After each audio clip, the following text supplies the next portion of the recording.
जय हिंद दोस्तों। मैं मोहम्मद मतीन मॉडर्न क्लासेस की यूट्यूब चैनल पर आपका स्वागत है।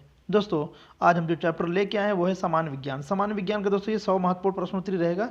आइए बात करते हैं पहले प्रश्न की। पहला प्रश्न है, कौन सी गैस अश्रु गैस है? तो वो कौन सी गैस है? Chloropicrin gas. दूसरा है, कौन सा गैस वायु को सबसे अधिक प्रदूषित करता है? तो दूसरा सबसे अधिक प्रदूषित करता है वो कौन है? Carbon monoxide. ठीक है दोस्तों। अब बात करते हैं तीसरे प्रश्न की। किसमें एंजाइम नहीं पाए जाते हैं? तो किसमें एंजाइम नहीं पाए जाते हैं? विषाणु में। चौथा प्रश्न है, एडवर्ड जेनर ने किसकी खोज की थी? चेचक के टीके का खोज किए थे। अब दोस्तों पांचवा प्रश्न है, एड्स होने का क्या कारण है? तो एड्स होने का जो कारण है वो होता है T4 यानी T4 लिम्फोसाइट की कमी होने के कारण एड्स रोग होता है। छठा प्रश्न है, एड्स वायरस क्या होता है? तो एड्स जो वायरस होता है वो एक सूची आरएनए में होता है, तो इसलिए वो एड्स के प्रभावित करता है हमारे शरीर को। सातवां है, शैवालों की कोशिका भित्ति किस पदार्थ की बनी होती है? जो जितने भी शैवाल होते हैं उनकी जो कोशिका भित्ति बनी होती है वो सेलुलोज की बनी होती है। आठवां प्रश्न है, लाल सागर का लाल रंग निम्नलिखित में से किसकी उपस्थिति के कारण होता है? तो किसकी उपस्थिति के कारण होता है? शैवाल की उपस्थिति के कारण। नौवां प्रश्न है, गलगंड रोग कुछ समुद्री खरपतवार खाने से बचा जा सकता है क्योंकि इसमें पाया जाता है आयोडीन पाया जाता है।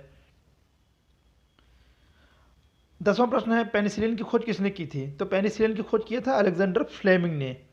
11वां प्रश्न है, लाइकेन निम्न में से किसके सूचक होते हैं? तो वायु प्रदूषण के। 12वां है, कुनैन किससे प्राप्त होता है? सिनकोना से। 13वां है, फूलगोभी का खाने योग्य भाग कौन सा होता है? तो फूलगोभी खाने योग्य भाग जो होता है उसे हम पुष्पक्रम कहते हैं। 14वां प्रश्न है, सामान्यतः अंकुरण के लिए किसकी आवश्यकता नहीं होती है? तो जो अंकुरण होता है अंकुरण के लिए प्रकाश की आवश्यकता नहीं होती है। 15वां प्रश्न है, तना काट आमतौर पर किसके प्रवर्धन के लिए प्रयोग किया जाता है? वो गन्ना होता है, यानी उसके तने को काट कर लगाया जाता है। 16वां 16 है, नारियल का खाने योग्य भाग कौन सा होता है? यानी जो नारियल का खाने योग्य भाग होता है उसे हम बोलते हैं भ्रूण पोष बोलते हैं। 17वां प्रश्न है, आम के पौधे का वानस्पतिक नाम क्या है? तो उसे बोलते हैं मैंगीफेरा इंडिका। 18वां है, निषेचन क्रिया क्या है? एक नर युग्मक का अंडाणु से संयोजन, जिसे हम निषेचन क्रिया कहते हैं। 19वां है, संसार का सबसे बड़ा पुष्प कौन सा है? तो संसार का सबसे बड़ा पुष्प जो है उसे हम रिफ्लेशिया कहते हैं। 20वां प्रश्न है, जीवन चक्र की दृष्टि से पौधे का सबसे महत्वपूर्ण अंग कौन सा है? तो जीवन चक्र की दृष्टि से पौधे का सबसे महत्वपूर्ण अंग है पुष्प। 21वां प्रश्न है, मानव शरीर में रक्त का शुद्धिकरण कहाँ पर होता है? तो वृक्क में यानी किडनी में। 22 है, सफ़ेद रंग कण यानी WBC का फुल फॉर्म क्या होता है? वाइट ब्लड कार्पल्स होता है। का मुख्य कार्य क्या होता है? तो जब WBC होता है वो उसका मुख्य जो कार्य होता है वो रोग प्रतिरोधक क्षमता धारण करना होता है, यानी रोगों से लड़ता है। यानी 22। 23वां हो जाएगा, राजस्थान में तांबे का विशाल भंडारण किस क्षेत्र में स्थित है? तो कहाँ पर स्थित है? खेतड़ी में। 24 है, भारत की प्रमुख धान्य फसल कौन सी है? तो चावल है। 25 है, पत्तियों के दो मुख्य कार्य होते हैं, प्रकाश संश्लेषण व वाष्पोत्सर्जन। ये पत्तियों के दो प्रमुख कार्य होते हैं।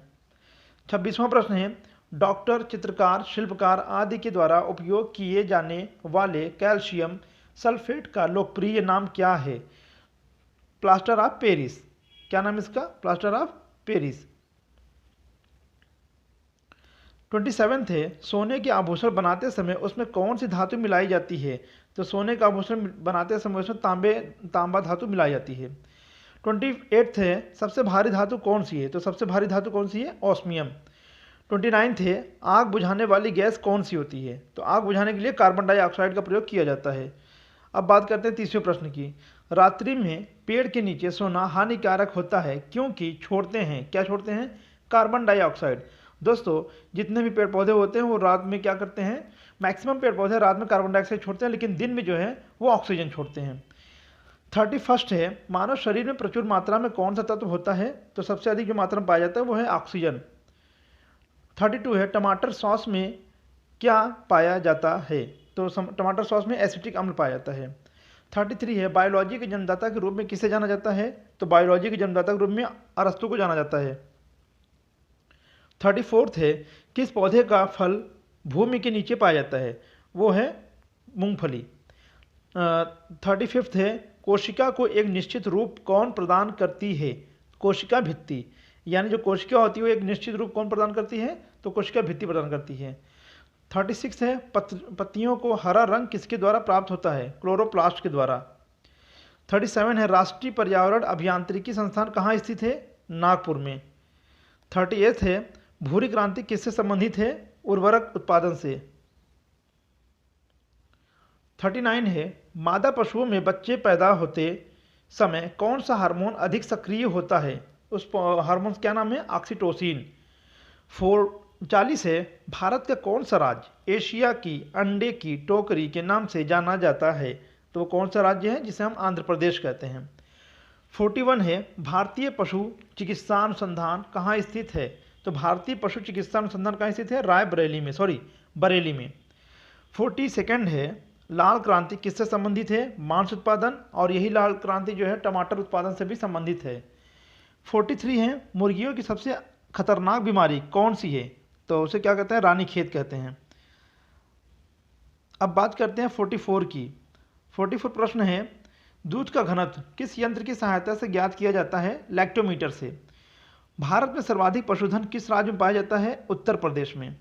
46 है किसके दूध में वसा की सर्वाधिक मात्रा पाई जाती है, रेंडियर के दूध में। गरीबों की गाय के नाम से किसे जाना जाता है, बकरी को।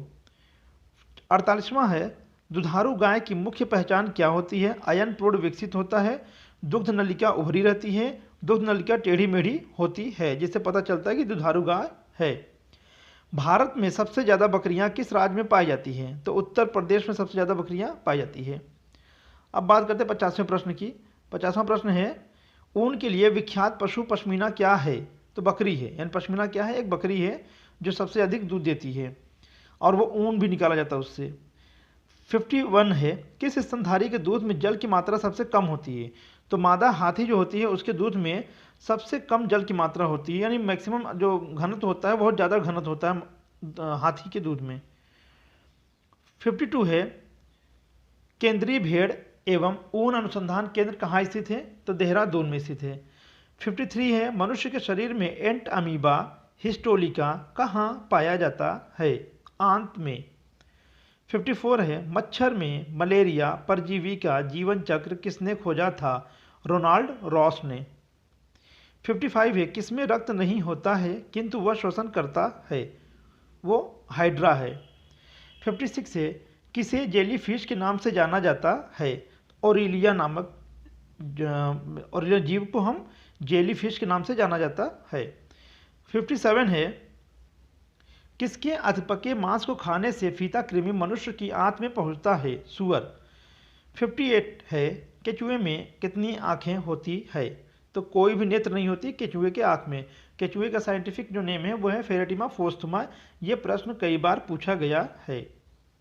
59 है तितली की आंखें रात में क्यों चमकती है, टेपिटम लूसिडम के कारण। जो तितली की आंखें जो चमकती है रात में, तो किसके कारण चमकती है, टेपिटम लूसिडम के कारण। 60वां प्रश्न है समुद्री घोड़ा किस वर्ग का उदाहरण है, मत्स्य वर्ग का। जो समुद्री घोड़ा है वो एक मछली है। 61 है मलेरिया रोग का वाहक कौन है, मादा एनाफिलीज मच्छर जो मलेरिया रोग का वाहक है। 62 है सबसे विषैली मछली कौन सी है, पाषाण मछली। पाषाणी मछली को सबसे विषैली मछली माना जाता है। 63वां है सबसे बड़ा जीवित पक्षी कौन सा है, सबसे बड़ा जीवित पक्षी है शुतुरमुर्ग। 64वां है घोंसला बनाने वाला एकमात्र सांप कौन सा है, तो किंग कोबरा है वो। 65 है पाबो क्रिस्टेसस किसका वैज्ञानिक नाम है, मोर का वैज्ञानिक नाम है। 66 है सबसे विशाल जीवित स्तनपायी प्राणी है, उसे हम बोलते हैं ब्लू व्हेल यानी नीली व्हेल। 67 है सबसे छोटा पक्षी कौन सा है, हमिंग बर्ड। दोस्तों ये हमिंग बर्ड उल्टी दिशा में उड़ता है, मतलब अपने पीछे की तरफ उड़ता है। आगे सारी पक्षियाँ क्या है वो आगे की तरफ उड़ती हैं, यानी अपने सर की तरफ उड़ती हैं, ये पीछे की तरफ उड़ती है। और 68 प्रश्न है तारपीन का तेल किससे प्राप्त किया जाता है, तो चीड़ से। 69वां प्रश्न है सामान्य प्रयोग में आने वाला मसाला लौंग कहाँ से प्राप्त होता है, तो कहाँ से प्राप्त होता है, पौधे के फूल की जो कली होती है उससे प्राप्त होती है। भूमि में पौधों की जड़ों के लिए उपलब्ध जल होता है केशिका जल। प्रकाश संश्लेषण की क्रिया कब होती है? केवल दिन में। और जब दिन में प्रकाश संश्लेषण होता है तो ऑक्सीजन, पौधे ऑक्सीजन छोड़ते हैं, उसके बाद रात होता है तो वो कार्बन डाइऑक्साइड छोड़ने लगते हैं। इसीलिए कहा जाता है कि कभी भी पेड़ के नीचे जल्दी नहीं सोना चाहिए। 72 है, कोशिका के भीतर श्वसन का केंद्र कौन होता है? माइटोकॉन्ड्रिया। इसकी खोज 1866 में अल्टमैन ने किया था।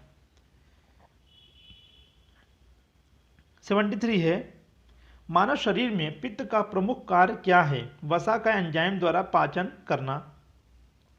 74वां प्रश्न है, वह यंत्र किसके द्वारा तने की वृद्धि दर सही रूप में नापी जाती है? उसे क्या कहते हैं? ऑक्जेनोमीटर। 75 है, अग्नि नीरजा रोग किससे संबंधित है? एप्पल यानी सेब से। मानव शरीर में लाल रक्त कणिकाओं का निर्माण कहाँ पर होता है? अस्थि मज्जा में यानी बोन मैरो में। 77 है, जब हम बकरी या भेड़ का मांस खाते हैं तब हम किस प्रकार के उपभोक्ता हैं? तो द्वितीय को उपभोक्ता है। अब बात करते हैं 78 प्रश्न की। जनसंख्या के अध्ययन क्या कहलाता है? तो जनसंख्या के अध्ययन को डेमोग्राफी कहा जाता है। 79 है, मनुष्य की त्वचा किस स्थान पर सबसे मोटी होती है? तलवे पर। ऊर्जा के किस रूप में प्रदूषण की समस्या नहीं होती है? सौर ऊर्जा में प्रदूषण की समस्या नहीं होती है। अब बात करते हैं 81 की। मानव शरीर में किस अंग की हड्डी सबसे लंबी होती है? यानी वो हड्डी है अरू की हड्डी या जांघ की हड्डी या फीमर की हड्डी। ठीक है। 82 है, अत्यधिक ऊंचे ताप की माप किससे की जाती है? पूर्ण विकिरण उत्तम मापी से। अब बात करते हैं 83वें प्रश्न की। इंद्रधनुष बनने का क्या कारण है? तो इंद्रधनुष जो बनता है वायुमंडल में सूर्य की किरणों का जल बूंदों के द्वारा परावर्तन होता है, तो जब इसीलिए इंद्रधनुष बनता है। 84 है, सूर्य का ताप किसके द्वारा मापा जाता है? पायरोमीटर तापमापी द्वारा। 85 है, सेल्सियस तापक्रम पर जल के क्वथनांक तथा हिमांक क्या होते हैं? 100 डिग्री सेंटीग्रेड से 0 डिग्री सेंटीग्रेड तक। 86 है, तरंग का वेग v, आवृत्ति n तथा तरंग दैर्ध्य लैम्डा में क्या संबंध होता है? तो v = n × लैम्डा। अब बात करते हैं 87 प्रश्न की। 87वें प्रश्न की। किसमें विशिष्ट ऊष्मा का मान सर्वोच्च होता है? तो विशिष्ट ऊष्मा का जो मान होता है वो होता है जल में सबसे अधिक। 88 है, प्रकाश का वेग अधिकतम किसमें होता है? तो किसमें होता है? निर्वात में। 89 है, सूर्य विकिरण का कौन सा भाग सोलर कुकर को गर्म कर देता है? अवरक्त किरण। 90 है, ऊष्मागतिकी का प्रथम नियम किस अवधारणा की पुष्टि करता है? ताप संरक्षण। 91 है, कमरे को ठंडा कैसे किया जा सकता है? तो संपीड़ित गैस को छोड़ने से कमरे को ठंडा किया जा सकता है। 92 है, ध्वनि तरंगों की प्रकृति कैसी होती है? तो ध्वनि तरंगों की प्रकृति जो होती है वो है अनुदैर्ध्य। 93 है, प्रकाश के चिकने पृष्ठ से टकराकर वापस लौटने की घटना को क्या कहते हैं? प्रकाश का परावर्तन कहलाता है। 94 है, किसी मनुष्य के शरीर का सामान्य तापक्रम क्या होता है?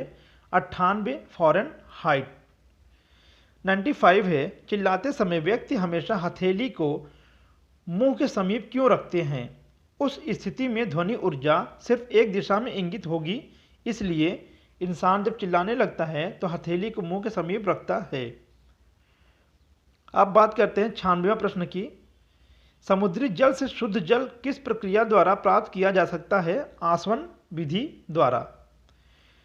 97वां प्रश्न है, दलदली भूमि से कौन सी गैस निकलती है? तो दलदली भूमि से मीथेन नामक गैस निकलती है। सबसे छोटा पक्षी कौन सा है? Humming bird. तारपीन का तेल किससे प्राप्त किया जाता है? चीड़ से। अंतिम प्रश्न यानी 100वां प्रश्न है दोस्तों कि सामान्य प्रयोग में आने वाला मसाला लौंग कहाँ से प्राप्त होता है? तो फूल की कली से प्राप्त होता है। यानी 100 प्रश्न। दोस्तों ये रहा आज का हमारा बहुत महत्वपूर्ण 100 प्रश्नोत्तरी। आप लोग इस तरीके से हमारे वीडियो को देखते जाइएगा और दोस्तों याद रखिएगा इन सब प्रश्नों को अगर एक बार देखेंगे तो इसको सुनते जाइए बार बार, ये ऑटोमेटिक याद हो जाएगा आपको। तो जब एग्जाम देने जाएंगे तो उसमें से आपको ऑटोमेटिक ये जब प्रश्न सुने रहेंगे तो वो क्या होता है, एक बार रिमाइंड हो जाता है कि हाँ भाई ये हमने पढ़ा था, ये आ गया है। ठीक है दोस्तों, आगे भी इसी तरीके से हम वीडियो लेकर आएंगे। मिलते हैं अगली वीडियो में। जय हिंद, जय भारत।